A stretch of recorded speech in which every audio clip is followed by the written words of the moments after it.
पुलवामा आतंकी हमले में शहीद हुए वीर जवानों की याद में स्टेशन रोड स्थित शहीद स्मारक पर दक्षिण विधानसभा क्षेत्र की ब्लॉक कांग्रेस कमेटी की ओर से श्रद्धांजलि सभा का आयोजन किया गया।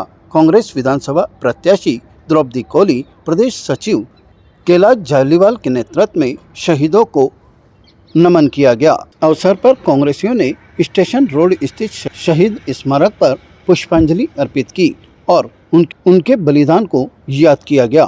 इस अवसर पर वीर शहीद अमर रहे और भारत माता के जयकारों से वातावरण गुंजायमान हो गया। कांग्रेसियों ने कहा कि पुलवामा में जो आतंकी हमला हुआ है उसकी आज तक कोई जांच सामने नहीं आई है, जबकि इस बात को लेकर पूरे देश के लोगों ने दुख व्यक्त किया था। पुलवामा में हमारे 40 जवान शहीद हुए, उनकी बहादुरी को, उनके बलिदान को और नमन करते हैं।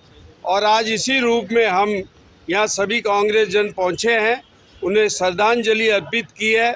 लेकिन दुख की बात है कि हमारी भारतीय जनता पार्टी इन सभी फैसलों पे नाकाम रही है।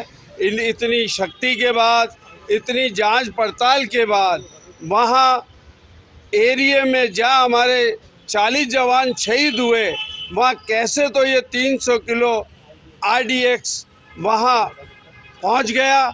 ये एक चिंता का विषय है। हमारे देश के लिए, हमारी जनता के लिए एक बहुत बड़ा चिंता का सवाल खड़ा होता है, चाहे वो मणिपुर हो, चाहे जम्मू कश्मीर हो। लेकिन इन्होंने उन दोनों ही हमलों में वहाँ भी कई वे लोग जो शहीद हुए हैं।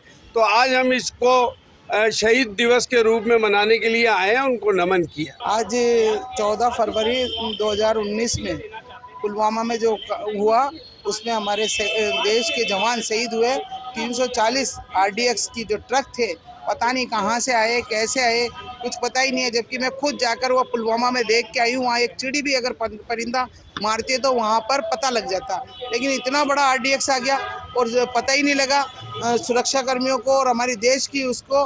तो रक्षा मंत्रालय क्या कर रहा था, देश के रक्षा मंत्री क्या कर रहे थे, इसमें इस तरह के अगर हमारे लोगों को अगर सही मतलब वैसे ही मरवा दिए गए उनको, जैसे देश में हम उन शहीदों को नमन करते हैं, उनको याद करते हैं। इस देश में उन शहीदों की आवश्यकता थी और इस देश में जब जब भी अगर इस तरह से हमारे देश पर जो बलिदान होगा, उन शहीदों को नमन किया जाएगा। सभी लोग, कांग्रेस के लोग, हम उन शहीदों को नमन कर रहे हैं और उनके जो परिवार को दुख पहुंचा, उसके लिए हम चाहते हैं कि उनके परिवार को सांत्वना मिले और ऐसे शहीदों को नमन करें। और इस देश में शहीदों की आवश्यकता बहुत है और शहीद दिवस मनाने के रूप में हम सब लोग यहाँ पर इकट्ठे हुए हैं। ताज़ा खबरों के लिए देखते रहें सरेराह न्यूज। अपना फ़ोन उठाएं और सब्सक्राइब करना ना भूलें।